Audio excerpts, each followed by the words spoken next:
धीरे से आ जारी अखियन में निंदिया आ जारी आजा धीरे से आजा। अरे अरे ये सब क्या चल रहा है? कहा था ना दीवारों पे कुछ करना नहीं है। चलो उठो यहाँ से, उठो, दो ये, आ जाओ। और ये दवाइयाँ ले लो, बिना नाटक किए हुए खाना है और चुपचाप जाके सो जाना है। मैं पागल नहीं हूँ, कितनी बार बोला मैंने, मैं पागल नहीं हूँ। मुझे किसी दवाई की जरूरत नहीं है। मुझे मेरा बच्चा चाहिए, बेटा चाहिए मुझे मेरा मेरा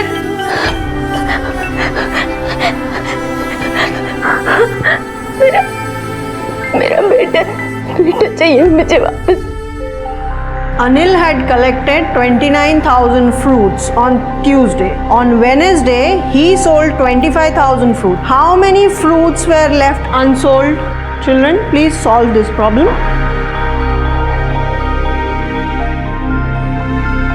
Rachit? मैथ्स की क्लास में तुम ड्राइंग कर रहे हो? Sorry madam. नेक्स्ट टाइम से अगर मैंने ऐसे देखा ना, क्लास से बाहर निकाल दूंगी। चलो ये प्रॉब्लम सॉल्व करो सब लोग। Please madam, may I go to toilet? Yes you can. जल्दी जाना और जल्दी वापस आ जाना।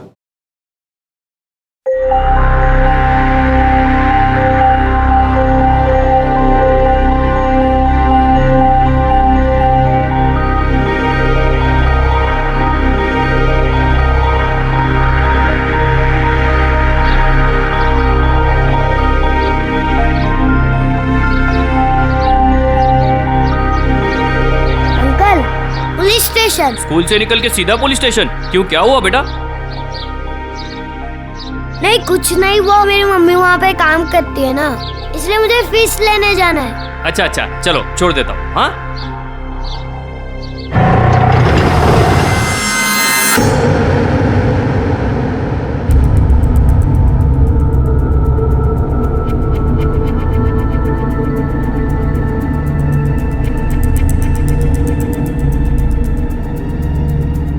क्या रे? आप कुछ भी नहीं किया। बहुत शारपट्टी करता तू? हाँ? उधर क्या कर रहे थे? इनका हर रोज का नाटक है, हर रोज रात को बाइक लेके घूमते हैं यहाँ वहाँ।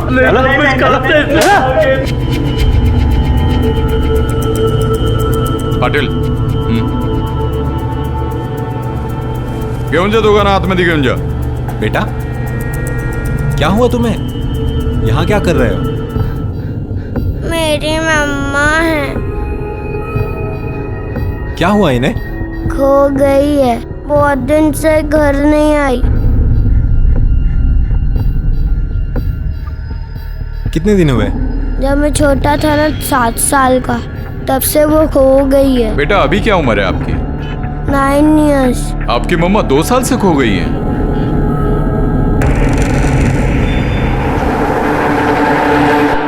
कहते हैं कि एक बच्चा हर कमी के बावजूद खुश रह सकता है अगर माँ का साथ हो, लेकिन अगर सब कुछ होने के बाद माँ उसके साथ नहीं है तो उसकी जिंदगी हर पल एक खालीपन के एहसास से भरी होती है। ठीक वैसे ही माँ भी तभी पूरी होती है जब उसका बच्चा उसके साथ हो। रिहैबिलिटेशन सेंटर में एक माँ अपने बच्चे के पास जाने के लिए तड़प रही थी और यहाँ एक बच्चा रचित अपनी माँ को तलाश कर रहा था। एक माँ की अपने बच्चे के लिए तड़प और अपनी माँ को तलाशता ये बच्चा कई हैरान कर देने वाले राज खोलने वाले थे। आखिर क्या थे ये राज? सर मैं आपसे कह रहा हूं, इसकी माँ का फोटो नहीं है। इसकी माँ किरण से मेरे 7 साल पहले डिवोर्स हो चुका है। तो ये औरत कौन है, इसे ये फोटो कहाँ से मिली, मुझे कुछ नहीं मालूम सर। तो अब इसकी माँ कहाँ है? और डिवोर्स आपसे हुआ है, बेटे से नहीं। और इसकी माँ अपने बेटे को इतने साल मिलने क्यों नहीं आई? मिलती है कभी कभी, लेकिन हाँ अगर मैं आपको कुछ कहूंगा तो आप विश्वास नहीं करोगे। मैं आपको एक एड्रेस देता हूं, आप खुद जाइए और पता कर लीजिए।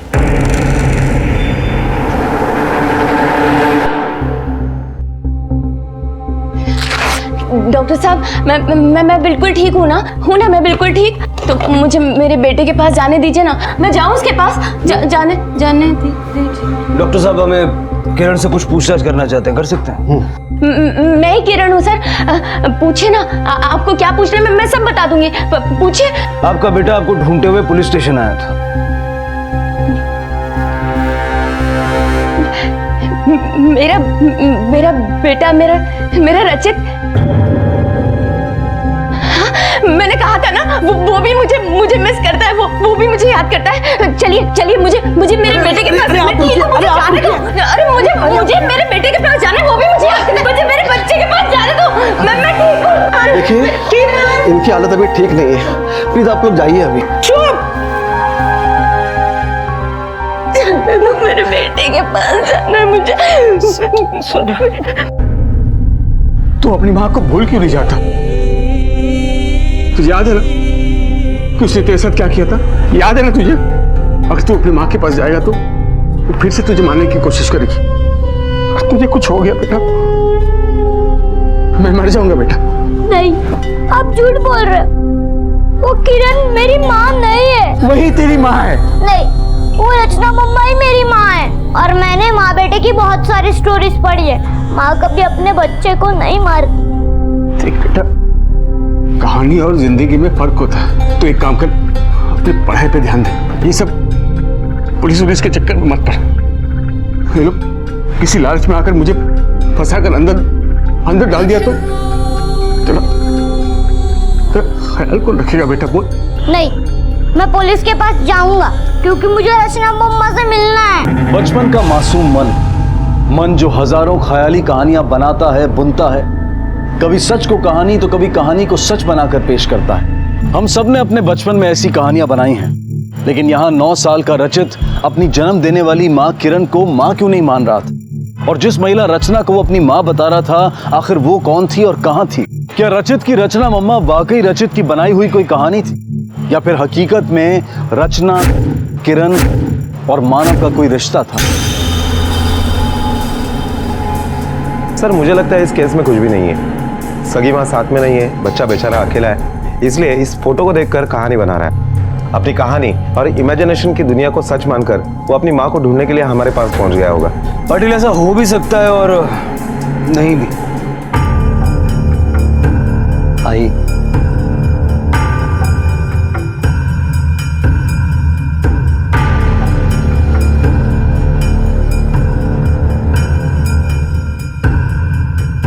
कुछ और पैसे चाहे तो बता देना। हाँ बेटा, मगर मेरे नाती रचित की परवरिश में कुछ कमी मत रखना। चलता हूँ। बेटा, एक और बात कहनी थी। आप क्या कहना है माँ जी? बेटा, वो कल रिहैब सेंटर से किरण कुछ दिनों के लिए आ रही है। माँ जी, हमारा डाइवोर्स हो चुका है, शायद आपको याद हो तो। बेटा, तुम भी तो एक बात याद रखो ना कि आखिर वो रचित की माँ है और वो भी तो कुछ समय अपने बेटे के साथ गुजारना चाहती है। 1 साल का था बेचारा मेरा बच्चा। आपकी बेटी उसकी जान लेना चाहती थी, जानती है ना आप? बात कर। लेकिन बेटा, मेरी बात तो सुनो।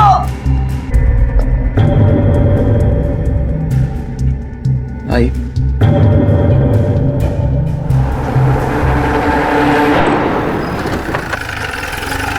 पाटिल, ये जो डोंबिवली वाला केस था,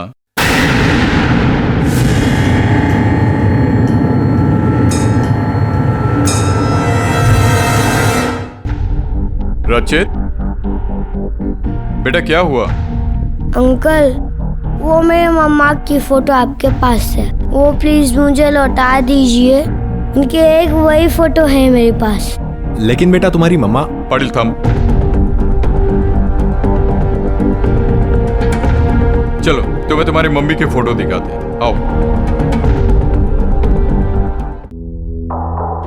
खाओ बेटा। नहीं माँ, मुझे अभी कुछ नहीं खाना है। मैं ना अपने बेटे के साथ खाऊंगी, रचित के साथ। मेरा बेटा कब आएगा? मेरा रचित कब आएगा माँ? आएगा बेटा, मानव लेके आएगा। ये पहले तो खा ले। नहीं माँ। अरे ऐसे लेकर नहीं आएगा रचित को, उसके लिए भी पैसे चाहिए उसको। देखो, वो कमीना सारे पैसे लेकर चला जाएगा और सारी मुसीबत यहाँ मेरे सर पर। वो देख रहे हो अपनी बुढ़ी माँ को, ये कम थी क्या जो अपनी पागल बहन को यहाँ पर लेकर आ गए? बस कुछ दिनों की बात है, वो दीदी वापस चली जाएंगी रहेगा। अरे उससे पहले ये पगली कहीं चाकू वाकू ना मार दे। अरे क्या चुप करूँ? अरे बैठ रही है, सुन लेंगी ना।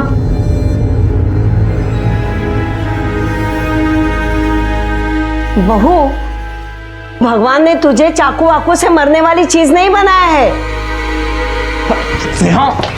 अच्छा माँ जी, भगवान ने भी आपकी बेटी को घर परिवार में रहने वाली चीज नहीं बनाई है, समझिए आप। एक बात सुन लो, किरण इस घर में रहेगी। इस घर पर उसका उतना ही हक है जितना तुम्हारा और मेरा। 1/3 हिस्सा करण का है और उसके बाद उसके बेटे रचित का। समझी तुम? हाँ माँ जी, समझ गई। इसी बात को तो रोना है।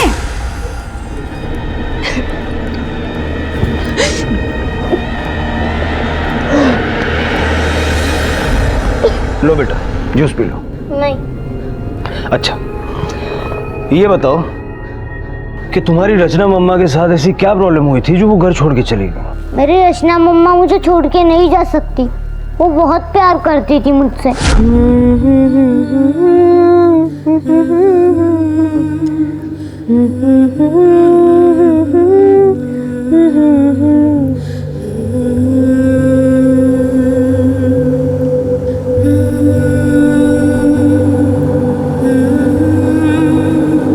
बेटा, आपकी रचना मम्मा का आपके पापा के साथ कुछ प्रॉब्लम हुआ था क्या, जिसकी वजह से वो घर से चली गई? रचित, तुम यहाँ फिर से आ गए? थैंक यू इंस्पेक्टर, आपने मुझे इन्फॉर्म करके यहाँ बुला लिया। नहीं तो मैं तो इसे ढूंढता रह जाता। बहुत परेशान हो गया था मैं इसके लिए। चल बेटा, अंकल को थैंक यू बोलो। चलो। मिस्टर मानव, ऐसा क्या हुआ था आपकी बीवी के साथ जो वो रिहैब सेंटर चली गई? सर, शादी के बाद से ही किरण डिप्रेशन में रहती थी। जब रचित 1 साल का भी नहीं हुआ था, उसने खुद को और रचित को मारने की कोशिश भी की। डॉक्टर को दिखाया तो पता चला कि वो डिप्रेशन की बीमारी है। मैं डर गया था सर, कहीं फिर से वो नुकसान ना पहुंचाए मेरे बेटे को। मैंने उसे डिवोर्स दे दिया और उसके मायके वालों ने उसे रिहैब सेंटर भेज दिया इलाज के लिए। फिर रचित किसी रचना को अपनी माँ क्यों बोल रहा? इसका भी दिमाग खराब होता जा रहा है सर, अपनी माँ की तरह। चलता हूँ सर, इसे इसकी माँ से मिलाने ले जाना है मुझे। चल चल।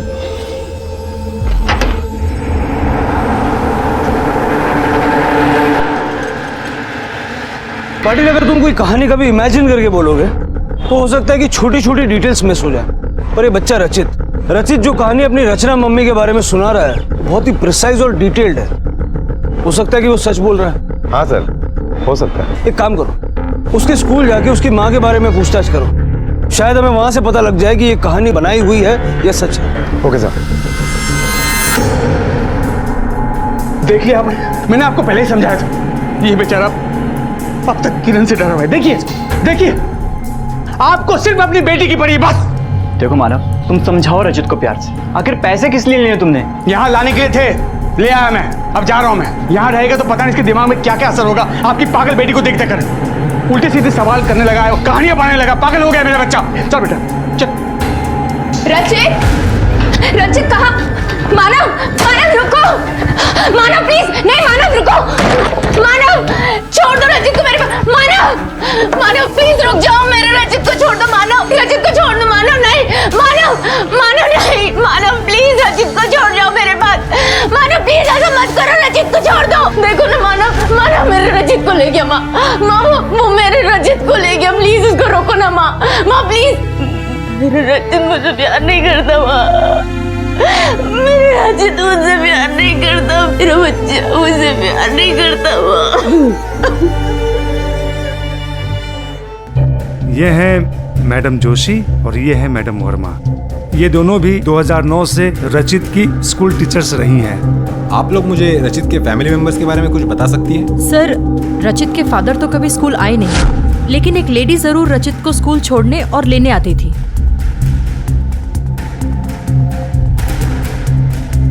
उस टाइम हमें ये लगा कि ये लेडी रचित की माँ है, लेकिन सडनली उसने आना बंद कर दिया। तो रचित को स्कूल छोड़ने कौन आता था? जी, उसके फादर आते थे और रचित काफी उदास हो चुका था। तो आप लोगों ने रचित के साथ कभी उस बारे में बात नहीं की, या रचित ने आप लोगों को कभी उसके बारे में बताया? हमने 1-2 बार कोशिश तो की थी, फिर हमने उसके फादर से बात की तो हमें पता चला कि वो जो उसको छोड़ने आती थी और लेने आती थी वो उसकी माँ नहीं, उसकी मेड थी।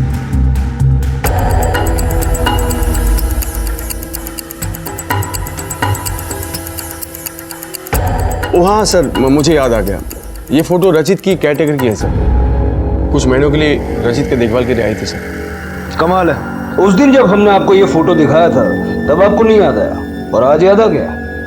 सर 1 दर्जन से ज्यादा केयरटेकर्स आ चुकी हैं रचित का ध्यान रखने के लिए। अब आप ही सोचो, मैं ट्रेवल एजेंसी का काम पे ध्यान दूं या केयरटेकर्स के नाम याद रखूं?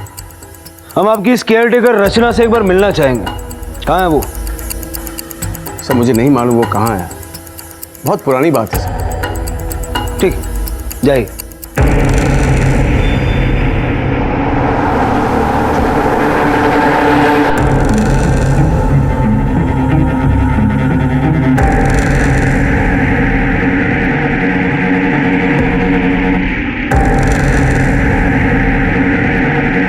इसे जानते हैं आप? नहीं नहीं, हम नहीं इसे जानते, क्योंकि वो किरण से डाइवोर्स के बाद हम मानव के घर नहीं जाते थे। वो ही लेके आता था रचित को हमसे मिलाने के लिए।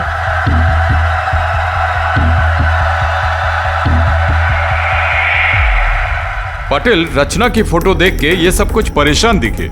हाँ सर, मैंने भी नोटिस किया। रचित की ये जो रचना मामा वाली कहानी का राज है जो ये हमसे छुपा रहे हैं, मुझे लगता है यही राज रचना के साथ हुए क्राइम से जुड़ा है। लेकिन सर ये क्या हो सकता है? पाटिल, हो सकता है कि रचना का मर्डर हुआ हो। एक काम करो, पिछले 2 साल में महाराष्ट्र और उसके आसपास के सभी एरिया में 20 से 30 साल की औरतों की जितनी भी लाशें मिली है सबके डिटेल्स निकालो। Okay sir. अरे यार, तुम क्यों तमाशा बना रही हो? बात को समझने की कोशिश करो। चलो अंदर चलो। नहीं, मैं नहीं जाऊंगी अंदर।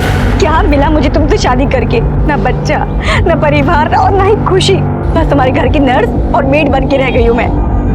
देखो स्नेहा, ये सब बातें हम लोग अंदर जाके भी कर सकते हैं। नहीं, सारी बात यहीं पर होंगी। इस घर के लिए तुम बेटे, भाई, मामा हो, सब कुछ हो, पर मेरा क्या? मैं कहती हूँ मेरा तुम पे अधिकार है, जहाँ मैं 2 पल खुशी से बैठ के तुमसे बातें कर सकूं, जहाँ तुम मेरे बारे में सोचो, मेरा ख्याल रखो। लेकिन तुम बस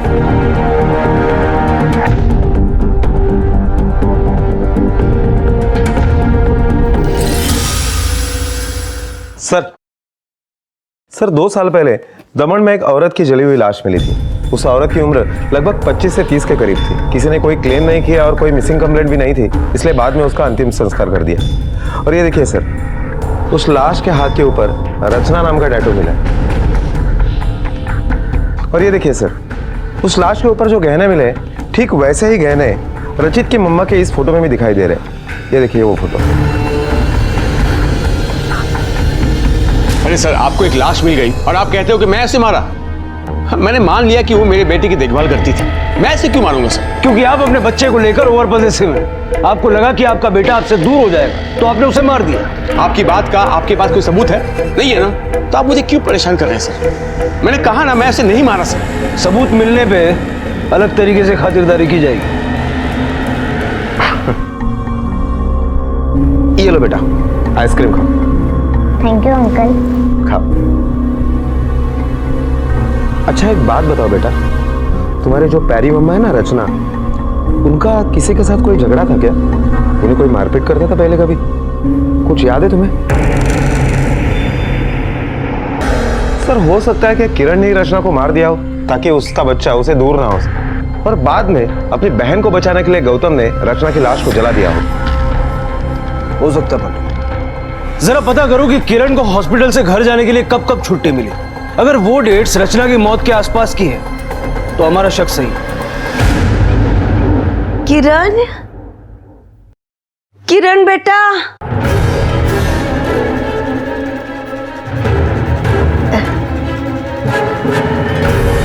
बहू,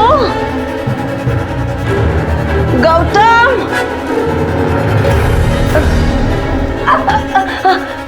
किरण। अरे आप लोग यहाँ क्यों आए हैं? किरण कहाँ है? बुलाइए उसे। किरण, किरण को मैं कब से बुला रही हूँ, वो आ ही नहीं रही है। बेटा और बहू तो है नहीं घर में, लेकिन किरण तो घर में थी। किरण कहाँ है? उसे बुलाइए किरण को। कोई बात नहीं, कोई बात नहीं, हम लोग ढूंढ लेंगे उसे। घर पे चेक करो। Okay sir. आस पड़ोस में पूछताछ करो। Okay sir. किरण को बुलाइए। कहाँ है किरण? आपने हमसे झूठ क्यों बोला कि आप रचना को नहीं जानते? जबकि रचित ने हमें बताया कि किरण और रचना एक दूसरे को जानती थी। इनफैक्ट किरण ने रचना पे एक बार हमला भी किया था क्योंकि रचित ने रचना को मां कह के पुकारा था। हाँ झूठ बोला था, लेकिन अपनी बेटी किरण के लिए। क्यों? आपको शक था कि आपकी बेटी ने रचना को मारा है? नहीं सर, वो मर्डर नहीं कर सकती। हाँ, उसने रचना पर एक बार हमला किया था, लेकिन हम भी जानते हैं कि किरण ने रचना को नहीं मारा, क्योंकि जब रचना का मर्डर हुआ तो किरण रिहैब सेंटर में थी। लेकिन ये मर्डर आप भी तो कर सकते हैं, रचित और मानव की जिंदगी से रचना को दूर करने के लिए, ताकि किरण को उसका बेटा और पति फिर से वापस मिल जाए।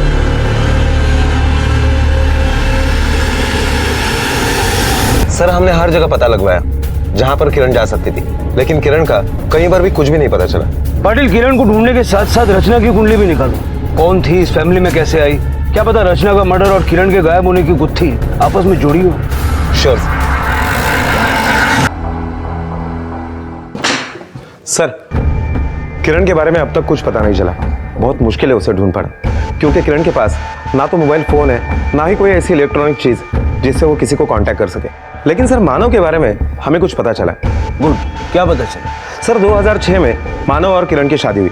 उसके ठीक 1 साल बाद यानी 2007 में रचित पैदा हुआ। 2008 में किरण मेंटल हॉस्पिटल में एडमिट हुई और 2009 में किरण और मानव का डिवोर्स हुआ। और कोई इन्फॉर्मेशन मिली? सर, इंटरेस्टिंग इन्फॉर्मेशन तो ये है कि जुलाई 2013 में रचना मानव के घर पर मेड सर्वेंट बनकर आई। उसी दरमियान श्वेता नाम की लड़की से मानव ने शादी कर ली थी। शादी के ठीक 6 महीने के बाद रचना का मर्डर हुआ। अभी श्वेता कहाँ है? तो ऐसा तो नहीं कि श्वेता की शादी का रचना से कुछ लेना देना हो सकता है। और एक बात सर, शादी से पहले ये श्वेता नेपाल की सिटीजन थी। ऐसे तो कई लोग शादी करते हैं, लेकिन अगर मानव ने श्वेता से दूसरी शादी की तो किरण की फैमिली ने ये बात हमें क्यों नहीं बताई? मेरी किरण कहाँ है? आ जाएगी यार, पहले दवा खा लो। क्या हुआ? मेरी बेटी का कुछ पता चला? कैसे पता चलेगा माताजी, जब घर के लोग ही सच छुपा रहे हो? क्या छुपाया सर हमने आपसे? मानव की दूसरी शादी का सच, जो उसने श्वेता से की। मानव की दूसरी शादी? नहीं सर, ऐसा नहीं हो सकता। अगर उसने ऐसा किया होता तो हमें पता होता। आपको जरूर कोई गलत जानकारी मिली है।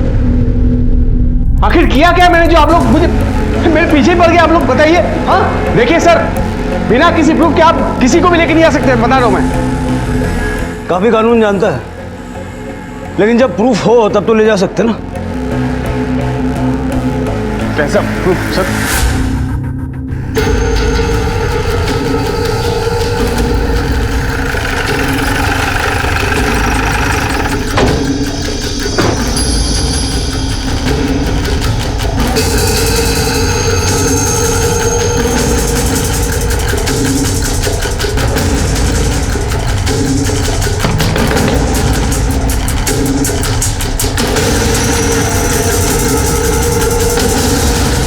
किससे मिलना है अंकल?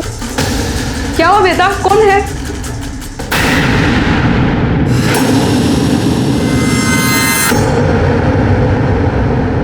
हाँ, मैंने श्वेता से दूसरी शादी की, क्योंकि किरण से अलग होने के बाद मैं काफ़ी अकेला हो गया था सर। एक सोशल वेबसाइट पे हमारी जान पहचान हुई और धीरे धीरे हम एक दूसरे को पसंद करने लगे। फिर जब इंडिया आई हमने शादी कर ली। इस शादी के दूसरे दिन पता चला ये प्रेग्नेंट है और उसके पेट पर पल रहा बच्चा मेरा नहीं है। बहुत गुस्सा आया मुझे सर इस पे। इतना बड़ा धोखा दिया इसने मुझे। इस बात को लेकर हमारी काफ़ी लड़ाई हुई सर, और हम दोनों अलग हो गए। ये सही कह रहे हैं सर। इनसे शादी करने से पहले मेरा एक बॉयफ्रेंड था और ये बच्चा उसी का है। जब इतना सब कुछ हो गया तो आप लोगों ने डिवोर्स लेने की सोची नहीं? क्योंकि मैं इसे इसकी किए की सजा देना चाहता था। अगर मैं डिवोर्स दे देता इसे तो ये किसी से भी शादी कर सकती थी सर। श्वेता जी, आपने भी डिवोर्स लेने की कोशिश नहीं की? सर, सच कहूँ तो मैं भी अभी किसी से भी शादी करना नहीं चाहती। अब मैं सिर्फ अपने बच्चे के लिए जीना चाहती हूँ।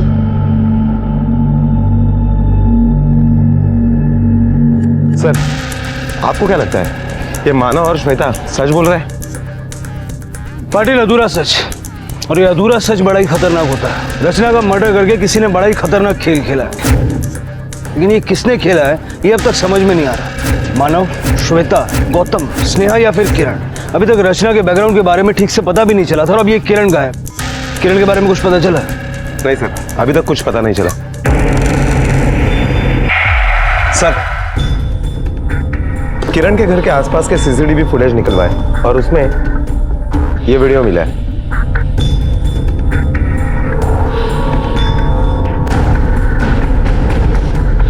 पाटिल, देखने में तो ये किरण ही लग रही है। गाड़ी का आइडेंटिफिकेशन हुआ? हाँ सर, वो गाड़ी उसके भाई गौतम की है। आज हालात ऐसे हो गए हैं कि सगे रिश्ते भी दगा देने लगे हैं, और कई बार तो नफरत और लालच की वजह से खतरनाक रूप भी ले लेते हैं। तो क्या अपनी सगी बहन किरण को किडनैप करने के पीछे गौतम का कोई लालच छिपा था? क्या उसकी नजर अपनी बहन के हिस्से की जायदाद पर थी, या गौतम घर की, अपनी बीमार मां की और बहन की जिम्मेदारियां उठाते उठाते थक गया था, टूट गया था, इसलिए उसने ऐसा कदम उठाया? या फिर किरण का रचना की हत्या से कोई संबंध था, इसलिए गौतम उसे पुलिस की पहुंच से दूर ले जाना चाहता था? आखिर असल वजह क्या हो सकती थी? अकेले ऐसे घर में बंद रहने के बाद मेजर ट्रॉमा से गुजरी है।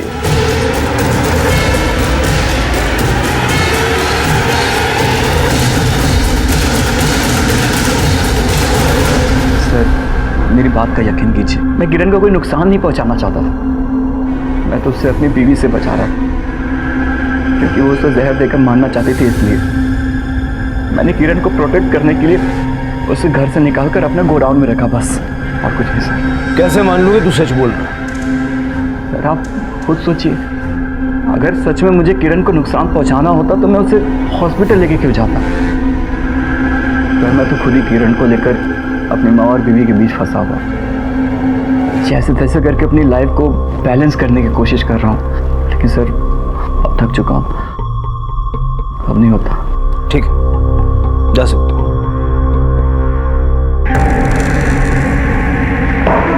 पाटिल, इस पे नजर रखो। इतनी आसानी से इसकी बात पे यकीन नहीं किया जा सकता। इसकी बीवी आने वाली थी ना? हाँ सर, बस आती होगी। हाँ सर, जहर मैं ही लेकर आई थी, लेकिन उनको धमकाने के लिए और खुद को मारने के लिए, क्योंकि सर मैं तंग आ गई थी वहाँ की जिम्मेदारियां संभालते संभालते। मुझे आज़ादी चाहिए थी। ऐसा लग रहा था कि उधार की जिंदगी लेकर जी रही हूँ। मैंने कुछ नहीं किया सर। ठीक है, जा सकती हो, लेकिन शहर से बाहर मत जाना। जी।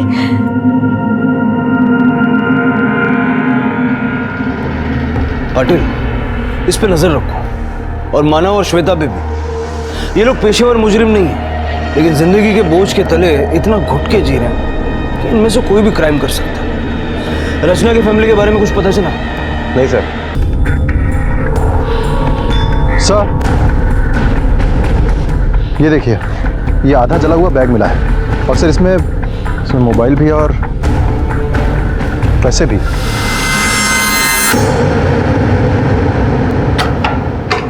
मिस्टर मानव।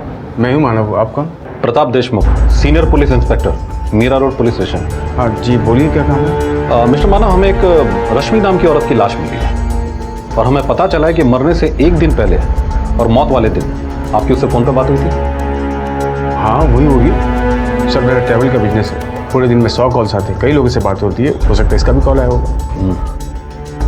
ये फोटो देखिए, शायद आप इसे पहचानते हो।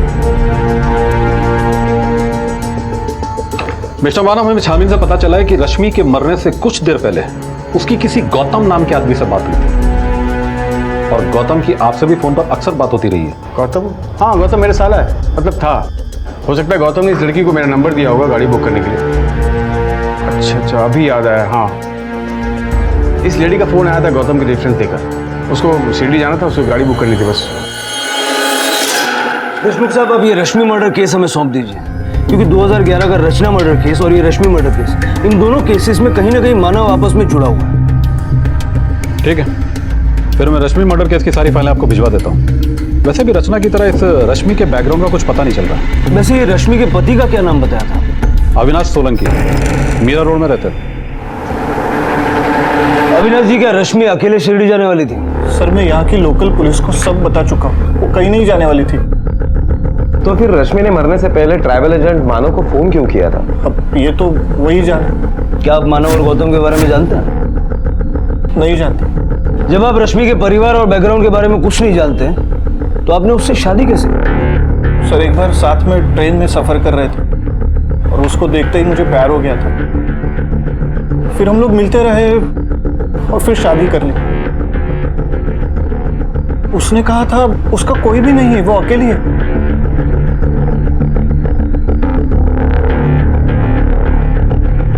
तुम कुछ कहना चाहती थी लेकिन वहां कह नहीं पाई। बताओ क्या बताना चाहती हो?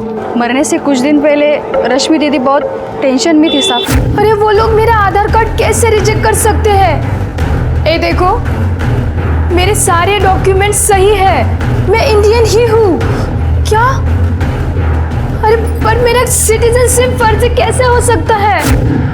मैंने आपको ये बात बताई है, अविनाश साहब को मत बताना, नहीं तो वो मुझे काम से निकाल देंगे। मतलब अविनाश इसके बारे में कुछ नहीं जानता? मुझे कुछ मालूम नहीं साहब। ठीक है, जाओ।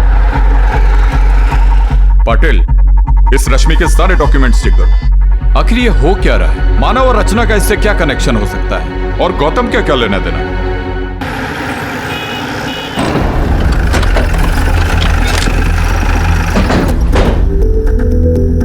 सर, रश्मि का असली नाम तस्नीम था। वो बांग्लादेश से आई थी। 2010 में उसने मानव से शादी की थी और यहाँ की सिटीजनशिप का सर्टिफिकेट भी बनवाया था, लेकिन वो सर्टिफिकेट झूठा निकला। श्वेता भी नेपाल से आई थी और मानव के साथ शादी करके यहाँ की नागरिकता ली थी उसने। सर इसीलिए मैंने सिविल कोर्ट से पिछले 10 साल के रिकॉर्ड मंगवाए और उन्हें चेक किया। तब जाकर पता चला कि इस मानव ने एक नहीं 17 शादियां की थी, और वो भी एक कोर्ट से नहीं, अलग अलग कोर्ट से। जरा पता करो कि इसने किन किन औरतों से ये 17 शादियां की। क्या आप सब जानते हैं कि आपके खिलाफ भी केस रजिस्टर हो सकता है झूठी शादी करने के जुर्म में? पाटिल, इमीडिएटली मानव को अरेस्ट करो। रचित, रचित बेटा इधर आओ। रचित, रचित, रचित, रचित, बेटा रचित, रचित।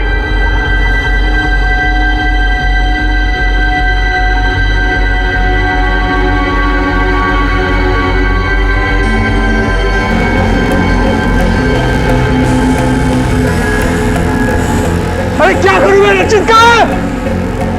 बेटा रचित कहाँ है? तुम लोग को देख, हॉस्पिटल क्या करते हैं तुम लोग? अरे sir sir sir sir sir sir मेरा बेटा गुम गया सर, कोई मिलने ना को। रचित मेरा बेटा। बहुत हो गया तेरा नाटक, बहुत हो गया ड्रामा, झूठ मत बोल। पुलिस अरे साहब मुझे क्यों मुझे आप ऐसे कैसे लेके इसको कहाँ ऐसा बात कीजिए साहब। अरे क्या कर रहे हैं आप लोग? ऐसा मुझे मेरा बेटा छोटा है, वो सोसाइटी वाला कुछ करो। क्या? अच्छा ठीक है, आई वो पुलिस स्टेशन से फोन था। रचित, क्या हुआ रचित को? वो कहीं मिल नहीं रहा। क्या? सर देखो, आप लोगों को मुझे जितना मारना है मार लीजिए सर, मुझे जेल में डालना डाल दीजिए सर, लेकिन मैं आप लोगों को सच बोल रहा हूँ सर। देखिए मैं मानता हूँ कि मैंने फ्रॉड किया है सर, और रश्मि का पति और गौतम इस फ्रॉड में शामिल नहीं है सर। पर रश्मि और रचना को क्यों मारा? आप कैसे यकीन दिलाओ मैं किसी की जान क्यों लूँगा सर? देखिए आप अपना टाइम वेस्ट मत कीजिए, मेरे बच्चे को ढूंढे सर, उसको कुछ हो जाएगा तो मैं जिंदा नहीं रहूँगा। हमने ढूंढ लिया एक आदमी को, उसी ने तुम्हारे बच्चे को किडनैप किया है। कौन है सर वो? माने कसम खा के कह रहा हूँ, अरे दारू की कसम, तूने मेरी बेटी रचना के बारे में चुप रहने को कहा ना, मैं चुप रहा ना। अरे मैं ऐसा क्यों करूंगा? अरे क्यों किया तू?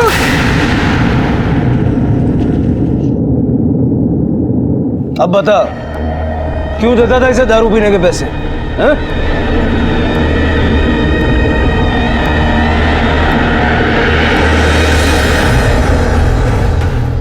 गौतम, मेरा दिल बहुत घबरा रहा है। कहाँ गया होगा रचित?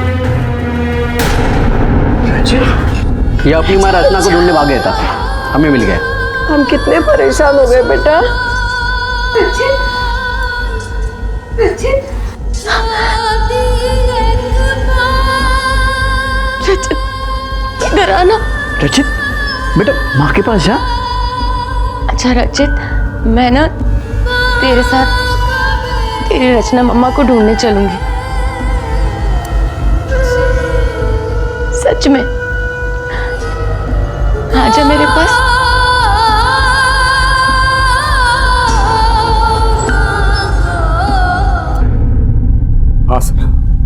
रचना घर की केयरटेकर ही थी, पूरे घर की देखभाल करती थी।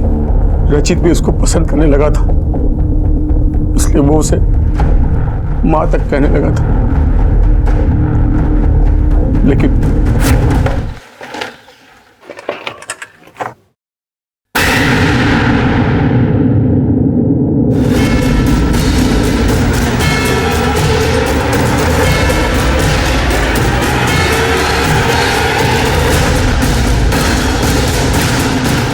एक दिन मेरे कमरे की सफाई करते करते उसे मेरे सारे मैरिज सर्टिफिकेट मिल गए। ये क्या कर रही हो रचना? हाँ, ये सब क्या है साहब? ये तुम्हारे पास कैसे आया? तुम जैसे लालची और क्रिमिनल टाइप आदमी के पास रचित का भविष्य खतरे में।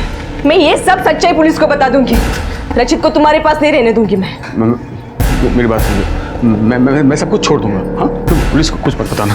रचित के अलावा मेरी जिंदगी में कुछ मायने रखता नहीं है। तो तुम मेरी और रचित की जिंदगी क्यों बर्बाद कर रही हो? तुम तो बर्बाद हो ही, उसकी भी जिंदगी बर्बाद कर दोगे। और इसीलिए तूने रश्मि को भी मार दिया, क्योंकि उसे पता चल गया था कि तुमने उसके हाथ में नकली सर्टिफिकेट थमाया। हाँ। तुमने मेरे साथ फ्रॉड किया है, फ्रॉड। अगर मेरा सिटीजनशिप का सर्टिफिकेट नहीं मिला ना तो मैं तुमको नहीं छोड़ूंगी, तुम देख लेना। सब कुछ बर्बाद हो गया। ये सब कुछ मैंने अपने बेटे के लिए किया, मेरे बेटे रचित के लिए किया। लेकिन अगर तू अपने बच्चे से प्यार करता ना तो कोई गलत काम नहीं करता, लेकिन तूने ऐसा नहीं किया। तूने सिर्फ फ्रॉड किया। नाम तेरा मानव है, लेकिन मानवता कहीं नहीं। मानव ने सारी हदें पार कर दी। अपने बेटे के प्यार के नाम पर अपनी जिम्मेदारियों की आड़ में रचना और रश्मि का मर्डर करके उसने एक भयानक अपराध किया और उसे अपने उस अपराध की कड़ी सजा भी मिल गई। लेकिन यह घटना कहीं ना कहीं हमें सोचने पर मजबूर करती है कि क्या अपनों की जिम्मेदारियां भी एक इंसान को क्राइम के रास्ते पर ले जा सकती हैं। सच तो यह है कि अगर इन जिम्मेदारियों को सच्चाई और प्यार के साथ जिया जाए तो ये हमें एक अच्छा इंसान बनाती हैं। लेकिन अगर इन्हें बोझ की तरह से देखा जाए तो उसी बोझ के नीचे इंसान दब जाता है और भटक जाता है। नमस्कार, आदाब। क्राइम पेट्रोल डायल 100 में आप सबका स्वागत है। अगर हम आपसे ये कहें कि इंसानी भाषा का एक ऐसा शब्द है जिसका इस्तेमाल न सिर्फ इंसान बल्कि देश और दुनिया की तकदीर बदलने की ताकत रखता है, तो आप शायद यकीन नहीं करेंगे, लेकिन ये सच है और वो शब्द है ना, यानी कि नो। सोचिए अपनी किसी बुरी आदत के बारे में जिसे आप चाह कर भी छोड़ नहीं पा रहे हैं, और फिर याद कीजिए उस पल को जब वो काम आप पहली बार करने जा रहे थे। और अब कल्पना कीजिए कि अगर आपने उस वक्त इस शब्द ना का इस्तेमाल करके उस काम को करने से इनकार कर दिया होता, तो ये काम आज आपकी आदत में शामिल होकर आपकी परेशानी की वजह नहीं बनता। ये एक छोटा सा उदाहरण था, लेकिन सही वक्त और सही मौके पर ना कह पाना किस तरह के इंसान की जिंदगी को बर्बाद कर सकता है, ये हम देखेंगे हमारे आज के इस केस में।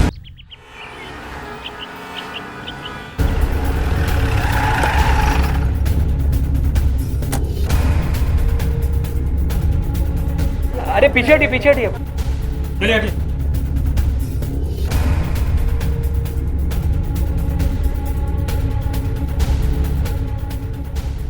इस फ्लैट का ओनर, मैंने ही फोन किया था आपको। आप लोगों को ये बदबू पहले नहीं आई? मतलब इस फ्लोर पे 2 जन रहते हैं। सामने वाला फ्लैट वाला दुबई में रहता है, एक फ्लैट बंद रहता है मैडम। जब बदबू ज्यादा बढ़ गई तब हमें पता चला। मैम, सीवियर हेड इंजरीज है, लॉस ऑफ ब्लड के चलते मौत हुई है लगता है। फॉरेंसिक टीम को कॉल करो। मैम, ये मोबाइल मिला। निशान देख रही हैं आप? शायद इसी फ्लावर से सर पे मार के किसी ने जान ली होगी। और घर की हालात देख के ऐसा लग रहा है कि स्ट्रगल काफी जबरदस्त रहा, लेकिन पोस्ट एंट्री का भी तो कोई निशान नहीं मिला मैम। इसका मतलब लूट का केस नहीं है, जरूर किसी पहचान वाले का काम है। अपने इस टेनेंट के बारे में और क्या क्या जानते हैं आप? इनका नाम आकाश है, लेकिन लोग इन्हें गट्टू कह के बुलाते हैं। पिछले 3 साल से इसी फ्लैट में रह रहे हैं। मैडम अकेले हैं, शादी नहीं की है इन्होंने। जान पहचान में एक बूढ़ी दादी है जो कलकत्ता में रहती है। उनका एड्रेस है आपके पास? जी एड्रेस है मेरे पास। इनसे कोलकाता का एड्रेस लो, कोलकाता पुलिस को भेजो इंक्वायरी के लिए। Okay ma'am. ये देखो, 4 दिन पहले इसने 10,000 का विड्रॉल किया। हो सकता है आसपास वाले किसी एटीएम से हो। पता करो और उसका भी सीसीटीवी फुटेज निकलवाओ। Yes ma'am. वैसे अच्छा लड़का था, वो कंप्यूटर या लैपटॉप होता है ना, उसको सुधारने का काम करता था। बिल्डिंग में किसी का भी कंप्यूटर या लैपटॉप खराब हो तो फ्री में ठीक कर देता था, लेकिन इससे ज़्यादा का मतलब नहीं रखता था किसी से। कौन कौन आता था उनसे मिलने, और आखिरी बार कब देखा था तुमने? सर अलग अलग लोग आते थे यहाँ, कोई कंप्यूटर देने के लिए आता था तो कोई कंप्यूटर लेने के लिए। सर गए हफ्ते एक आदमी को मैंने बिना पूछे अंदर भेज दिया था, तो हमारे साहब हम पे चिल्लाने लगे, हमसे बोले कि बिना इंटरकॉम पे पूछे किसी को भी अंदर भेजा मत करो, और अगर मैं ना उठाऊं तो बोल दिया करो कि मैं घर पे नहीं हूँ। सर आखिरी बार हमारी उनसे यही बात हुई थी। बिल्डिंग में सीसीटीवी कैमरास तो होंगे, फुटेज दिखाओ जरा। सर कैमरा तो यहाँ है, 15 दिन से खराब है, मैनेजर साहब को बोला है बनवाने के लिए। कोई बड़ा झगड़ा हुआ था किसी के साथ, या फिर किसी से कोई दुश्मनी? जो बात नहीं करता उसका किसी से झगड़ा कैसे होगा मैडम? हमारी जानकारी में तो ऐसा कभी कुछ नहीं हुआ। गट्टू का जो फोन मिला है उसकी कॉल रिकॉर्ड्स निकलवाओ। Okay ma'am.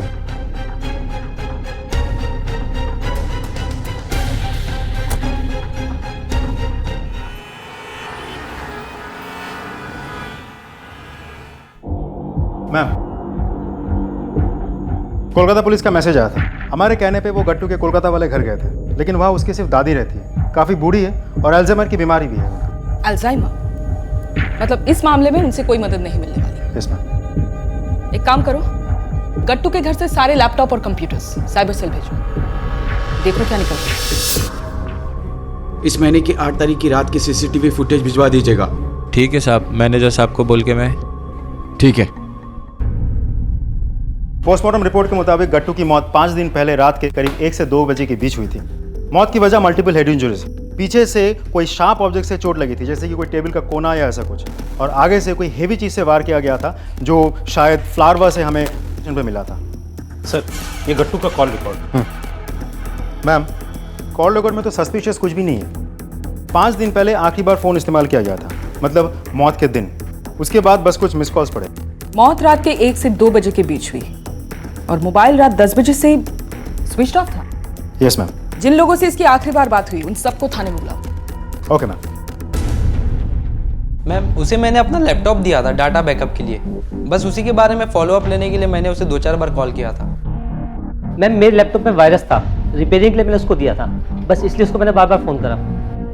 मैम मेरे लैपटॉप की हार्ड डिस्क क्रैश हो गई थी, बस मैंने उसे रिपेयर के लिए दिया था, इसीलिए मैंने उसको 2-3 बार कॉल किया था। मैम मेरा लैपटॉप था उसके पास, मैंने रिपेयरिंग के लिए दिया था, तो उसका कॉल आया कि लैपटॉप रेडी, आके ले जाओ। ये उसकी रिसीप्ट है।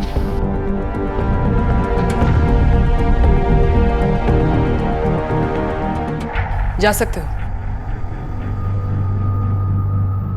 नजर रखो इस पर। लेकिन मैम सिर्फ इसी पे नज़र क्यों? इससे पहले भी हमने जितने भी लोगों से पूछताछ की सब गट्टू के कस्टमर्स ही थे, और सभी ने वही जवाब दिया जो इसने दिया। तो फिर सभी ने एक से जवाब दिए, सिर्फ यही है जो अपने साथ सबूत लिए घूम रहा है, लैपटॉप की रसीद। इसका इतना एक्स्ट्रा कॉन्शियस होने के पीछे कोई ना कोई वजह तो जरूर है। गट्टू नाम के जिस शख्स का कत्ल हुआ था, ये वही शख्स था जिसने 4 दिन पहले आधी रात में एक अनजान और अकेली लड़की की गुंडों से बचाने में मदद की थी। पुलिस अब तक उस लड़की के बारे में कुछ नहीं जानती थी, मगर गट्टू का कत्ल लगभग उसी वक्त हुआ था जब ये लड़की उससे मिली थी।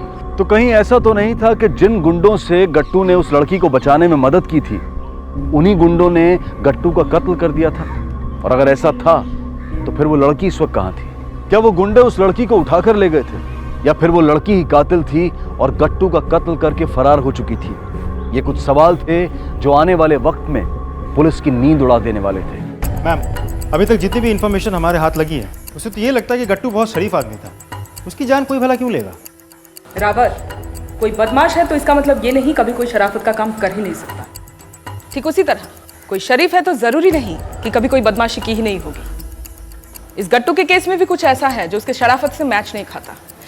हमें उसी का पता लगाना है। मैडम, गट्टू जिस एटीएम से पैसा निकाला है, ये रही उसकी सीसीटीवी फुटेज। अंदर लेके आइए। ये लड़की कौन है? गट्टू से बात कर रही है? रावत, मर्डर रात के 1 से 2 बजे के बीच हुई और ये फुटेज है रात के 12 बजे की। हो सकता है यही वो लड़की हो जिसने इसको आखिरी बार जिंदा देखा हो, या फिर हो सकता है इसी ने इसको मारा हो। इस फुटेज से इसकी फोटो निकलवाओ और पता करो उसके बारे में। और ये एटीएम का गार्ड थाने में बुलाओ उसको। जी मैडम, वो दोनों तकरीबन 12 बजे आए थे और वो मैडम के हाथ में चोट भी लगी थी और कपड़े भी फटे हुए थे। वो लोग कुछ बातें कर रहे थे क्या? कुछ सुना तुमने? मैडम कुछ खास तो नहीं, पर हाँ मेडिकल स्टोर के बारे में पूछ रहे थे। भाई साहब आसपास में कहीं मेडिकल स्टोर है क्या? जी मेडिकल स्टोर? जी मैडम। ठीक है, तुम जा सकते हो। जी मैडम। रात को 12 बजे मेडिकल स्टोर? रावत, पता लगाओ उस एरिया में ऐसे कितने मेडिकल स्टोर्स हैं जो पूरी रात या फिर इतनी रात तक खुले रहते हैं।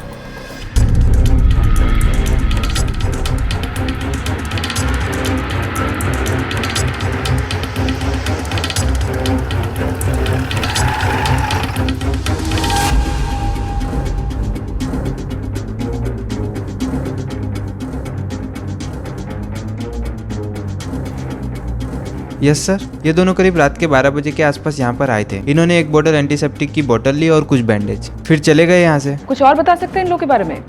कोई बातचीत हुई आपस में या आपसे? नहीं मैम, ऐसा तो कुछ नहीं था। पर हाँ मैम, उन मैडम ने किसी को फ़ोन करने के लिए सर का फ़ोन मांगा था। मुझे अपना फ़ोन दीजिए ना, मेरे को एक फ़ोन करना है। हाँ, फ़ोन मेरा स्विच ऑफ हो गया है। भाई साहब, आपका फ़ोन मिल सकता है? मुझे एक फ़ोन करना है। नंबर देखो ज़रा।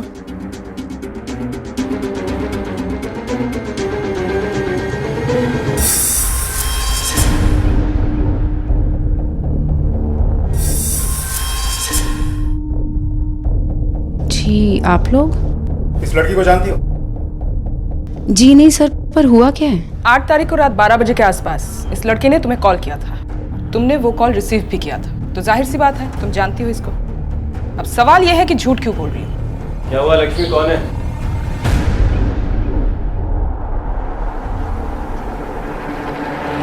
सर, मेरा नाम लक्ष्मी है और ये मेरा बॉयफ्रेंड है रजत। हाँ, जानते हैं हम इसे, पहले मिल चुके हैं। मैं, मेरा लैपटॉप था उसके पास, मैंने रिपेयरिंग के लिए दिया था, तो उसका कॉल आया कि लैपटॉप रेडी, आके ले जाओ। ये उसकी रिसीप्ट है। तुम इस लड़की के बारे में बताओ। मैम, इस लड़की का नाम आशा है। ये मेरी बहुत अच्छी दोस्त थी, पर 6 महीने पहले हमारा झगड़ा हो गया और ये घर छोड़ के चली गई। अभी इस वक्त कहाँ है ये? मैम, मुझे नहीं पता, पर आप लोग इसे क्यों ढूंढ रहे हैं? कुछ किया है क्या उसने? इसे जानते हो? अपनी सहेली के साथ कभी देखा इसे? ये कौन है? इसे सर पहली बार देख रही हूँ मैं। लेकिन तुम्हारा ये बॉयफ्रेंड तो जानता है इसे, क्यों?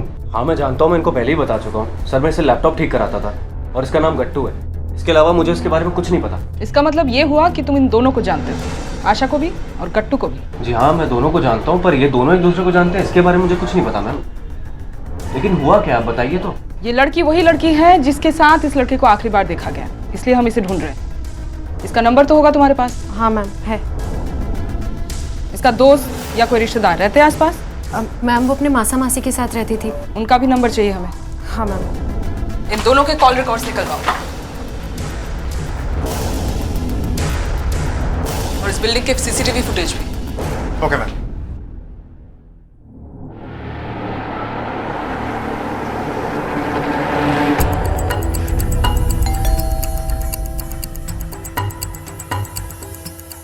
आशा यहीं रहती है? जी हाँ। कहाँ है?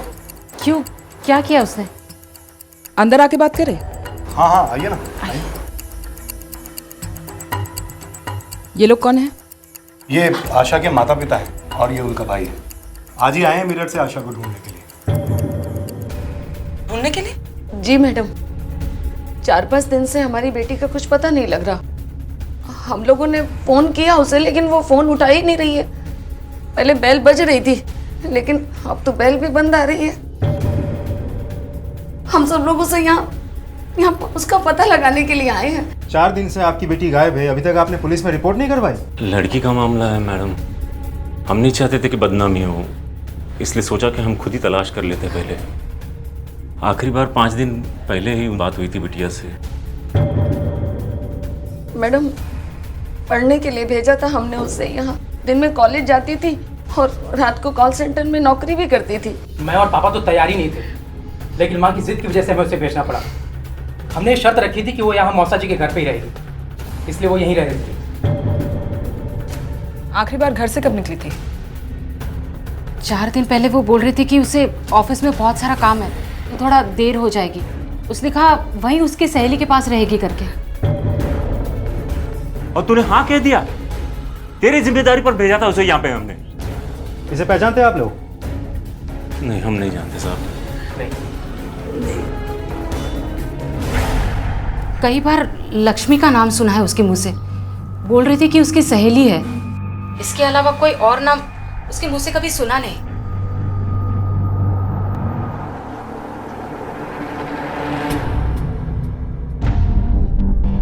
इन दोनों के कॉल रिकॉर्ड्स देख के लग रहा है कि गट्टू और आशा एक दूसरे को जानते ही नहीं थे। दोनों ने कभी एक दूसरे को कॉल नहीं किया।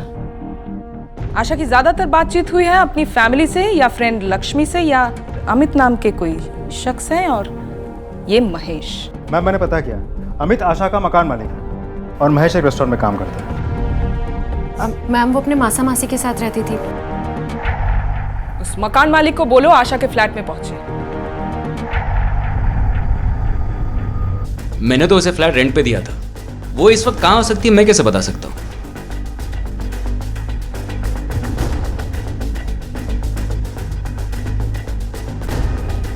क्या है ये सब? ये सब के बारे में मैं कुछ नहीं जानता। वो उसकी एक फ्रेंड है लक्ष्मी, जिसके रिकमेंडेशन पे मैंने ये फ्लैट उसे रेंट पे दिया था। तब से आज तक मैं पहली बार यहाँ आया। तलाशी लो घर की। कब रहने आई थी वो? आज से ठीक 6 महीने पहले। वो सिर्फ तुम्हारी टेनेंट थी? जी। उसकी कॉल रिकॉर्ड्स तो बता रही है कि काफी बातचीत हुआ करती थी तुम दोनों के बीच। मैम वो रेंट देने में बहुत परेशान करती थी, इसलिए उसे बार बार फोन करना पड़ता था। मैम ये मोबाइल मिला है।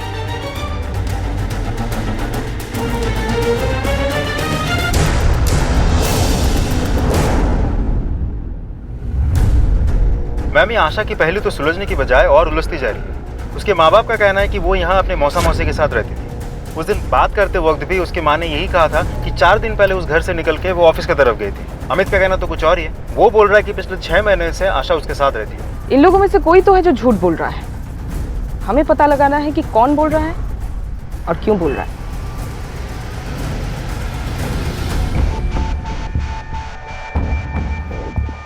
आप लोगों ने हमसे झूठ बोला कि आशा यहाँ रहा करती, जबकि सच्चाई ये है कि पिछले 6 महीने से वो एक रेंटेड फ्लैट में रह रही थी। नहीं मैम, ये आपको किसने बताया? वो यहीं रहती थी अपनी मौसी के साथ। पूछ लीजिए इन लोगों से। क्यों मौसा जी, खुद सच बोलेंगे कि हमारी मदद चाहिए? हाँ ये सच है कि पिछले 6 महीने से वो यहाँ नहीं रह रही थी। ये क्या कह रहे हो श्यामलाल? लेकिन तुमने हमें बताया भी नहीं। क्या बकवास कर रहे हो मौसा? वो यहाँ नहीं रह रही थी तो कहाँ रह रही थी? तुमने उसे जाने कैसे दिया? और मैं बताया क्यों नहीं? छोड़ो छोड़ो रोहन, छोड़ो। एक मिनट रोहन। बदतमीज लड़का, हिम्मत नहीं हुई हमारी। हाँ हिम्मत नहीं थी हमें सच्चाई बताने के लिए। और क्या बताते? यही कि जैसा आप लोग आशा के बारे में सोच रहे थे, आशा बिल्कुल वैसी नहीं थी। वो यहाँ पढ़ने के लिए नहीं आई थी, बल्कि दोनों हाथों से कमाने के लिए आई थी। वो दिन में कॉल सेंटर में काम करती थी और रात में मसाज पार्लर में, हाँ मर्दों वाले मसाज पार्लर में काम करती थी। इसीलिए हमने खुद ने उसे यहाँ से चले जाने के लिए कहा था। तुझे पड़ी थी ना उसकी जिंदगी बनाने के लिए। देख क्या बन गई हो वो, क्या बन गई हो। लेकिन ये बात आपको कैसे पता चली? वो एक बार गए थे हम अपने दोस्तों के साथ गलती से, वहीं पे आशा को देखा था हमने। मसाज पार्लर में काम करना कौन सी बुरी बात है? मैडम हमारे घर की लड़कियां ये सब नहीं करती, हम लोग गलत समझते हैं इसे। इसीलिए हमने उसे कई बार समझाया कि आशा ये नौकरी छोड़ दे, लेकिन वो नहीं मानी।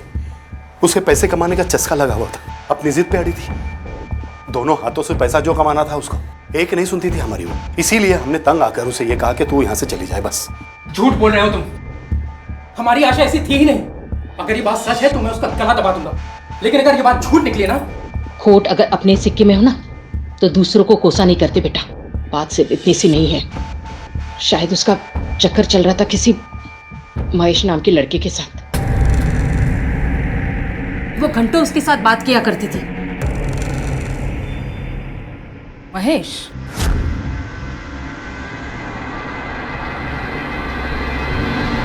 गट्टू के कत्ल की जांच अब आशा की तलाश की मुहिम में तब्दील हो चुकी थी। गट्टू के बारे में अब तक जो पुलिस को जानकारी मिली थी, उससे उसकी छवि एक शरीफ और शांत इंसान के तौर पर बन रही थी, जिसकी किसी से दुश्मनी होने की संभावना पर भी कोई यकीन करने को तैयार नहीं था। दूसरी तरफ आशा थी, जिसके वो रिश्तेदार उसके चरित्र पर उंगली उठा रहे थे जिनके साथ वो इस अनजान शहर में रहती थी। तो क्या थी आशा की सच्चाई? क्या वो वाकई एक चरित्रहीन और लालची लड़की थी जैसा कि उसके मौसी और मौसा दावा कर रहे थे, या फिर वो एक छोटे शहर की सीधी सादी लड़की थी जो इस महानगर में किसी की साजिश का शिकार हो गई थी? और वो कौन सी कड़ी है जो गट्टू और आशा को एक दूसरे से जोड़ती है? और सबसे अहम सवाल, आशा कहाँ है? इन सारे सवालों का जवाब जानने के लिए पुलिस महेश नाम के उस युवक से पूछताछ करने पहुंची जिसके साथ आशा के अफेयर होने की बात आशा की मौसी ने कही थी। नहीं मैम, ऐसे कुछ नहीं था। आशा मेरी बहुत अच्छी दोस्त थी और फीस न भरने की वजह से उसका कॉलेज भी छूट गया था, इसलिए वो करस्पॉन्डेंस कोर्स कर रही थी। मैं तो पहले से ही करस्पॉन्डेंस कोर्स कर रहा था और नोट्स एक्सचेंज करते करते हमारे बीच में बहुत अच्छी दोस्ती हो गई। और वो जिस पा में काम करती है वो यहीं पर बगल में ही है, इसलिए लगभग रोज हमारा मिलना भी हो जाता था। तुम्हें पता है कि वो लापता है? नहीं, मुझे नहीं पता। हाँ, लेकिन पिछले 4 दिनों से वो काम पर भी नहीं आई है और उसका फ़ोन भी नहीं लग रहा है। आखिरी बार कब बात हुई थी उससे? यही 4 दिन पहले। अपने बॉयफ्रेंड अमित की वजह से बहुत परेशान नजर आ रही थी वो। अमित उसका बॉयफ्रेंड? मतलब अमित जिसके घर में आशा रहा करती थी? जी सर। जब से लक्ष्मी ने उससे झगड़ा करके अपने घर से निकाला था तब से आशा अमित के साथ उसी के फ्लैट में रहती थी। अच्छा, अभी तुमने कहा कि 4 दिन पहले जब उससे आखिरी बार मुलाकात हुई काफी परेशान थी, वजह बता सकते हो? I mean, कुछ बताया था उसने तुमको? नहीं, कुछ बताया तो नहीं। हाँ, लेकिन महेश, क्या मुझे 10,000 रुपए मिल सकते हैं? तू क्या बात कर रही है? नहीं, मतलब मेरी हालत जानती है ना, मेरे पास कहाँ से आएंगे इतने पैसे? सबसे पहले ये बता, तू इतनी परेशान क्यों है? क्या हुआ है? यार, मैं इस शहर में बहुत सारे सपने लेकर आई थी, मेरे सारे सपने टूट गए। इससे अच्छा तो मैं अपने शहर में होती, अपने घर पर। मैं गलत हो सकता हूँ, लेकिन शायद आशा प्रेग्नेंट थी। पहले ये बता कि क्या सरकारी अस्पताल में अबॉर्शन होता है? और प्रेगनेंसी को लेकर अमित और उसके बीच में बहुत बड़ा झगड़ा हुआ था। ये फोटो देखो जरा, इस आदमी का नाम गट्टू है। कभी इसे आशा के साथ देखा था या आशा ने इसका नाम लिया हो? नहीं, इसको तो कभी नहीं देखा और ना ही आशा ने कभी इसके बारे में बताया। आशा बहुत अच्छी लड़की थी सर, अमित ही उसके लायक नहीं था। अमित के अलावा मैंने उसको किसी और के साथ कभी नहीं देखा। है मुझे यहाँ पे, बताओ मुझे। मैडम को आने दो, अभी पता चल जाएगा। क्या है मैंने? अरे आने दो ना। कौन मैडम? इसलिए बुलाया है कि तुझे बताना था। हमें रास्ते से भटकाकर तू खुद भी नहीं बचेगा। मतलब हमें पता चल चुका है, आशा सिर्फ तेरी टेनेंट नहीं थी, वो तेरी गर्लफ्रेंड भी थी। पर ये बात तो तूने हमें नहीं बताया। क्यों? ये सब सच नहीं है। वो मेरी गर्लफ्रेंड नहीं थी, मेरे स्पा में काम करती थी वो। स्पा? वो स्पा तेरा है? यस। जिस पे आशा काम कर रही थी? जी, डबल सैलरी देता था मैं उसको, दूसरी लड़कियों से ज्यादा देता था। वो जो फ्लैट है ना मेरा, वो जिस पे रहती है वो भाड़े में, उसका भी आधा ही भाड़ा लेता था मैं उससे। और ये सब फायदे के बदले में ना वो मेरे साथ थोड़ा सा वक्त बिताती थी, फिजिकल प्लेजर, यू नो। लेकिन वो मेरी गर्लफ्रेंड नहीं थी और मैंने उसे कोई प्रॉमिस नहीं किया था। आशा जिस दिन गायब हुई थी, क्या हुआ था उस दिन? उस दिन अमित, मैं तुम्हारे बच्चे की माँ बनने वाली हूँ। दिमाग खराब हो गया तुम्हारा? कैसे हुई तुम प्रेग्नेंट? अमित, ये सब मेरी गलती है क्या? ये बच्चा है तो तुम्हारा ही ना। अमित सुनो ना, हम दोनों शादी कर लेते हैं। पागल हो गई हो क्या तुम? और ये मैं कैसे मान लूं कि जो गंदगी तुम्हारी कोख में है वो मेरी ही की हुई है? बस उसी वक्त मैंने उसको घर से निकाल दिया। उसके बाद कहाँ गई, क्या हुआ, मुझे नहीं पता। ये सारी बातें उस दिन क्यों नहीं बताया हमें? क्योंकि मुझे आप लोगों के चक्कर में नहीं पड़ना था। मेरी बीवी है, बच्चे हैं, शरीफ आदमी हूं मैं। अगर मुझे पता चला ना आशा के गायब होने के पीछे तेरा जरा भी हाथ है, तो तेरी बीवी और बच्चे नहीं, पूरी दुनिया के सामने तेरी शराफत का नकाब उतारूंगी, याद रखना।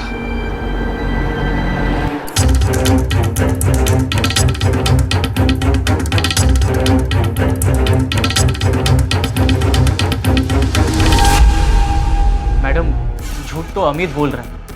इतना ही नहीं, आशा के मौसा, मौसी, लक्ष्मी सब झूठ बोल रहे हैं। आशा ऐसी लड़की नहीं है जैसे ये लोग उसे दिखाने की कोशिश कर रहे हैं। वो तो बहुत ही अच्छी और शरीफ लड़की है। बस तकलीफ ये हो गई कि वो बुरे लोगों के साथ फंस गई। पिछली बार तुमने बताया था कि लक्ष्मी और आशा के बीच एक बहुत बड़ा झगड़ा हो गया। जी। तुम उस झगड़े की वजह बता सकते हो? जी मैम, लक्ष्मी को लगता था कि आशा उसके बॉयफ्रेंड रजत को उससे छीनना चाहती है और इसी को लेकर लक्ष्मी ने उससे बहुत बड़ा झगड़ा किया था और उसे अपने घर से भी बाहर निकाला था। बेचारी आशा क्या करती, मदद मांगने के लिए अमित के पास गई थी, लेकिन अमित ने उससे मदद के बदले में बहुत बड़ी कीमत वसूल की। अगर आशा इतनी अच्छी लड़की थी तो उन गलत लोगों से भाग के दूर कहीं क्यों नहीं चली गई? किसने रोक के रखा था उसे? रुक के ही तो रखा था सर। जिस स्पा में वो काम करती थी वो लोगों ने उसकी 3 महीने की सैलरी नहीं दी थी। और इतना ही नहीं, वो लोगों ने तो उससे कॉन्ट्रैक्ट भी साइन करवा के लिया था कि अगर वो 1 साल के पहले जॉब छोड़ती है तो उसे 6 महीने की सैलरी देनी होगी। इसलिए वो बेचारी कहीं जा भी नहीं पा रही थी। तुम्हारी ये गलत संगत वाली बात ये अमित के लिए सही लगता है, लेकिन लक्ष्मी और रजत, इनमें क्या बुराई है? मैडम, उनका तो धंधा ही गलत है। बीच मार्केट में रहता हूँ, सबके बारे में सब खबर है मुझे। मैंने तो आशा को कई दफ़ा समझाया था कि उन दोनों के साथ में मत रहा कर, लेकिन वो हमेशा कहती थी कि महेश, वो लोग जैसे भी हो एटलीस्ट मेरी मदद तो कर रहे हैं। उनकी वजह से मुझे रहने के लिए घर मिल रहा है, 2 पैसे ज़्यादा कमा के मैं अपने घर भेज पा रही हूँ। अगर उन्हें छोड़ दूंगी तो फिर कहाँ जाऊंगी मैं? ये रजत और लक्ष्मी क्या धंधा करते हैं ये लोग? सब पता है मुझे, समझा? लेकिन उस दिन मैं पुलिस के सामने खामोश था, समझा तू? पुलिस के सामने क्या कर रहा था? ऐसा ऐसा ऐसा मेरा गिरबान पकड़ने आया था ना तू? उस वक्त तो मैं गम खाकर खामोश हो गया था, लेकिन अगली बार अगर तूने सबके सामने ये तमाशा किया ना तो मैं सब कुछ पुलिस को बता दूंगा, समझा? मैम, हमने रजत का लैपटॉप चेक कर लिया।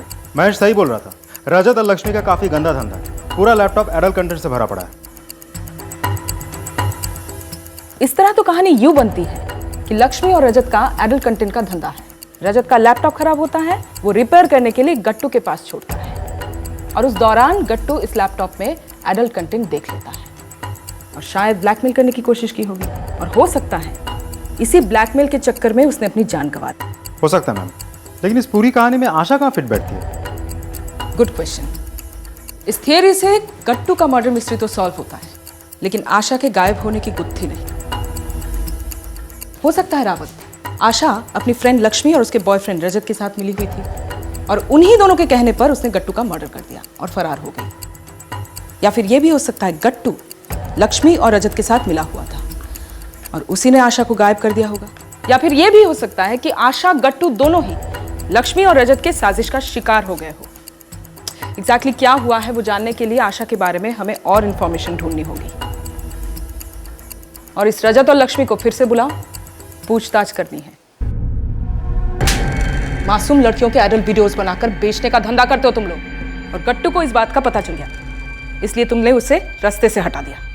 अब बोल, कैसे मारा गट्टू को और आशा कहाँ है? बोलता है कि देखिए मैम, हमें कुछ नहीं पता है, हमने गट्टू को नहीं मारा है।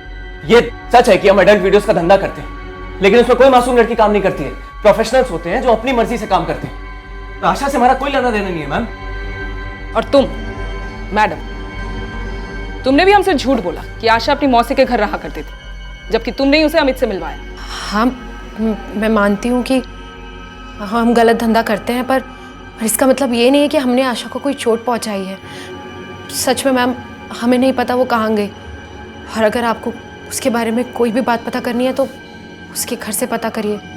मैम, आशा का मौसा ही पूरी फसाद की जड़ है। अगर उसने आशा के साथ वो सब गलत नहीं किया होता तो शायद वो घर छोड़कर नहीं जाती। अरे आशा, रुको। मौसा जी, मैं जानती हूँ कि आप क्या कहना चाहते हो। आपने मुझे मसाज पार्लर में देखा था ना, लेकिन मौसा जी मैं अपने कॉलेज की फ़ीस नहीं भर पा रही, जिसकी वजह से मुझे कॉरेस्पॉन्डेंस पढ़ाई करनी पड़ रही है। और आप तो जानते हो कि घर पर भी पैसे भिजवाने पड़ते हैं। लेकिन मौसा जी, सिर्फ यहाँ पर मसाज होता है, कोई गलत काम नहीं होता। इसमें कोई बुराई तो नहीं है ना? अरे आशा, तुम तो पुण्य का काम कर रही हो, लेकिन मेरा भी एक काम कर दो। जो तुम वहां लोगों को मसाज करती हो ना, वो मेरा भी मसाज कर दो। मौसा जी, अब मसाज करवाना चाहते हो? हाँ, हम मसाज से शुरू करते हैं। उसके बाद जो तुम मसाज के बाद उन लोगों के साथ करती हो ना, मेरे साथ भी क्लास। मौसा जी मेरे हाथ छोड़िए। अरे सुन आशा, तेरी मौसी है ना बाहर गई है, शाम तक आएंगी। अरे हम दोनों फ्री हो जाएंगे तब तक आ जा। आपको शर्म नहीं आती मौसा जी? मैं आपकी बेटी की तरह हूँ। चुप कर, सिर्फ मेरी ही बेटी की जैसी है। और वहाँ पार्लर में जो सबके साथ करती है उन लोगों को क्या लगती है तू? बीवी? मौसा जी मैं कोई गलत काम नहीं करती, समझे आप?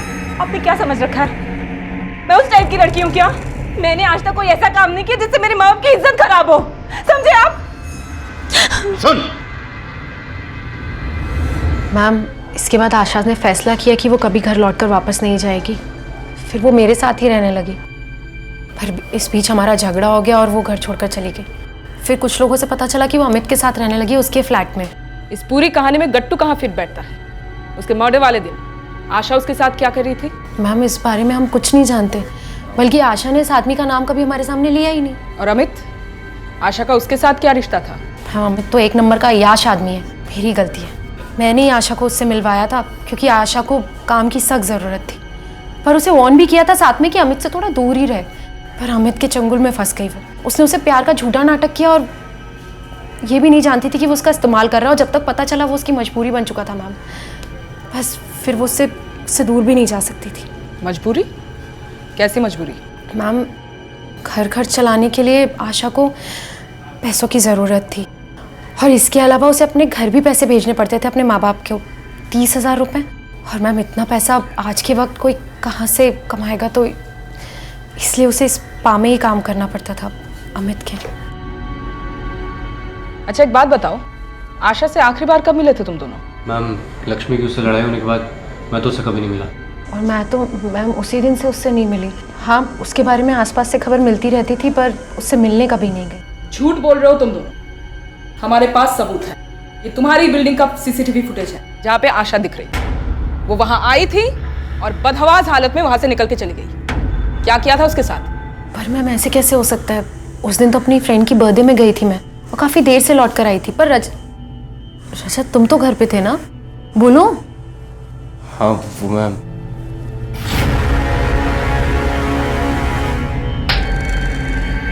अब मुंह खोलेगा कि और चाहिए? मैं बताता हूँ मैम। बोल।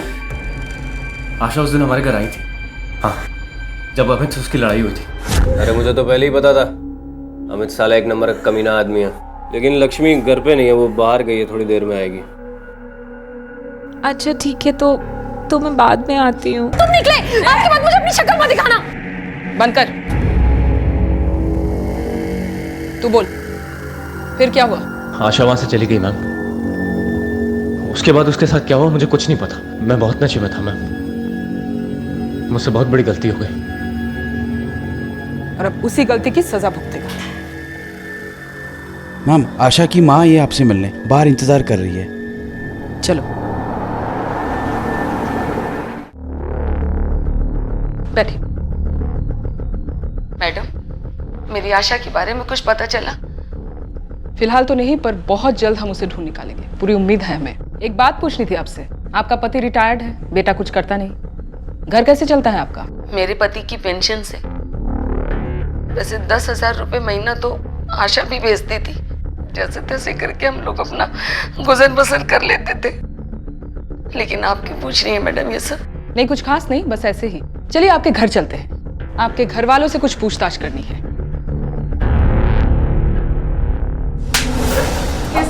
ये सब क्या हो रहा है?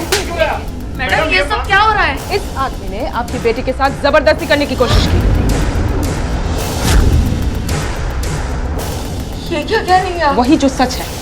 इसी वजह से आशा इनका घर छोड़कर चली गई थी। तूने मेरी बहन तेरी बेटी जैसी थी श्यामलाल। तेरी हिम्मत कैसी हुई मेरी बेटी पे हाथ डालने की? हिम्मत कैसी हुई? तुझे नहीं छोड़ूंगी, मार डालूंगी, मार डालूंगी।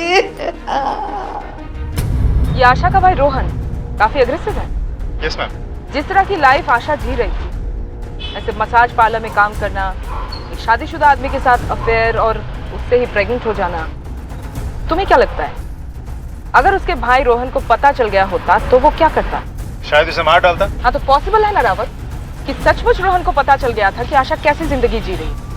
और गुस्से में आकर उसी ने आशा को मार डाला हो? Possible ma'am. एक काम करो, इस रोहन के बारे में सारी इन्फॉर्मेशन निकालो। उसका बैंक अकाउंट डिटेल, जिस दिन आशा गायब हुई थी उस दिन रोहन की कॉल रिकॉर्ड और उसका मोबाइल लोकेशन। मुझे सारे इन्फॉर्मेशन चाहिए। Okay ma'am. निकलो यहाँ से।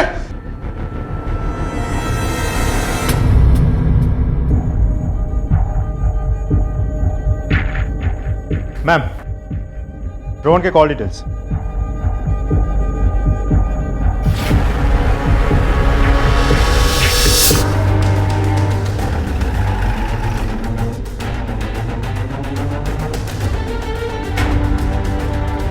आशा के मम्मी पापा से मिलना है।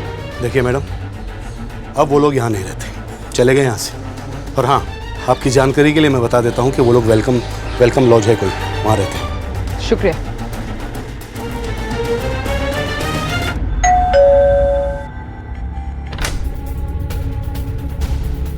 जी आप लोग, आशा की कुछ खबर मिली? उसी की खबर लेने आई हूँ। रोहन कहाँ है? जी यहाँ है। आशा कहाँ है? ये पता लगाना आपका काम है, मुझसे क्यों पूछ रहे हैं? तुझे अपने जुर्म कबूल करने का एक मौका देने के लिए, पर ऐसे तो तू कबूल करेगा नहीं। ले जाइए। मुझे कहाँ ले जा रहा है? अरे मैंने क्या किया? मैडम रोहन क्यों कहाँ ले जा रही है? मैडम रोहन आशा के बारे में कुछ नहीं जानता। हमने उसे अरेस्ट नहीं किया, सिर्फ पूछताछ के लिए ले जा रहे हैं। अगर उसने कुछ नहीं किया तो उसे कुछ नहीं होगा। मुझे यहाँ क्यों लाया गया है? आखिर मैंने किया क्या है? ये किया है, ये देख तेरा बैंक अकाउंट स्टेटमेंट, जो ये दिखा रहा है कि आशा हर महीने तेरे अकाउंट में 30,000 रुपए करके डाला करती थी, जिसमें से सिर्फ 10,000 निकाल के तू अपने माँ बाप को दिया करता था, बाकी का 20,000 खुद खा जाता था। और क्या क्या घपला किया तूने? सॉरी सर, मुझसे गलती हो गई, मुझे पैसों का लालच आ गया था। लेकिन प्लीज मेरे मम्मी पापा को ये बात मत बताइएगा। सच बता, आशा कहाँ है? क्या किया तूने उसके साथ? मैंने कुछ नहीं किया, वो मेरी बहन है, मैं उसके साथ ऐसा कुछ क्यों करूंगा?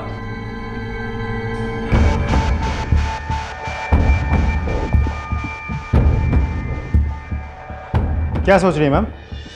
एक बात दिमाग में आई रावत, ऐसा भी तो हो सकता है ना कि आशा जो है अमित से नहीं बल्कि गट्टू से प्रेग्नेंट हुई हो, और सभी से मदद मांगे, जब उसे मदद नहीं मिलती है तो हार कर अपने भाई से मदद मांग ली, और उसका ये भाई रोहन शायद गुस्से में आकर उसने गट्टू को मार डाला, फिर बाद में आशा को भी।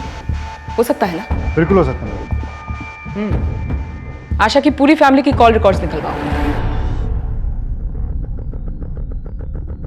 मैडम मैं बहुत परेशान हूँ। एक तो मेरी बेटी नहीं मिल रही है, ऊपर से आपने मेरा रोहन भी पकड़ लिया है। मैं उसी के बारे में बात करने आई थी, उसने कुछ नहीं किया मैडम, उसे छोड़ दीजिएगा। वो चाहे जैसा भी हो, लेकिन अपनी बहन के साथ इतना बुरा नहीं कर सकता वो madam. Excuse me. Hello ma'am, एक खबर मिली है। उनकी माँ अभी मेरे सामने खड़ी है। हाँ, मैं इन्फॉर्म करती हूँ। मैडम मेरा रोहन। देखिए, आपके लिए एक बुरी खबर है, आपकी बेटी मर चुकी है। ये नहीं हो सकता मैडम, ये आप क्या कह रही हैं? देखिए, रिठाला थाने से हमें खबर मिली है, उसी एरिया में आपकी बेटी की लाश मिली है। आप प्लीज अपने आप को संभालिए और घर वालों को खबर भिजवा दीजिए, हमें निकलना होगा।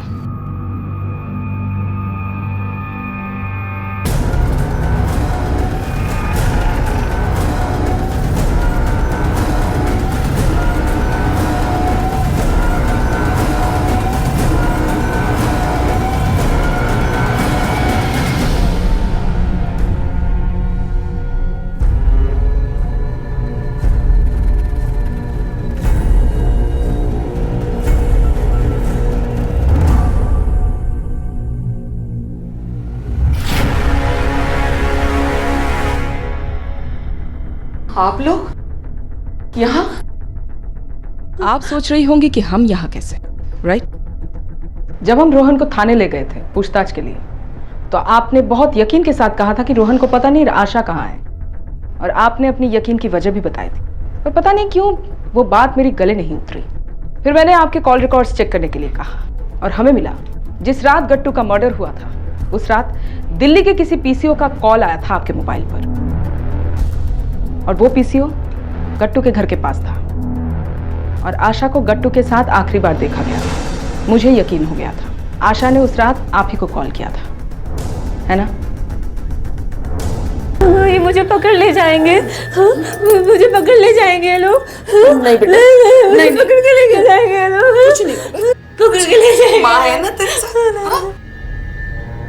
तेरी बेटी बेहोश हो चुकी है, पागल हो गई है वो।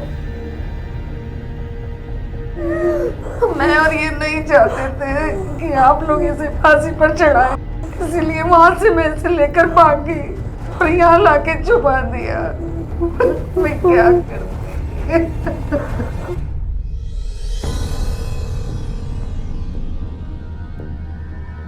कातिल को छुपाने और पुलिस को गुमराह करने के जुर्म में आपको गिरफ्तार किया जाता है। रावत, कोर्ट से ऑर्डर निकालकर आशा को मेंटल हॉस्पिटल भेजने का इंतजाम करो।